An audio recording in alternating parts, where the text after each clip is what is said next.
আমি আসলে আজকেই আনুষ্ঠানিকভাবে অফিস শুরু করলাম।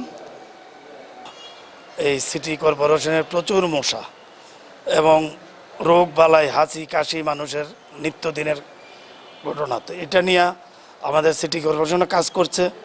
আমিও আমার যেই অফিস ক্যাম্পাস সেটাকে আমি প্রথম দিনের জেলা পরিষদের যে কম্পাউন্ডটা আছে সেটাকেই পরিষ্কার পরিচ্ছন্ন করার জন্যই আমি আজকে আমার নিজের অফিস দিয়ে শুরু করলাম।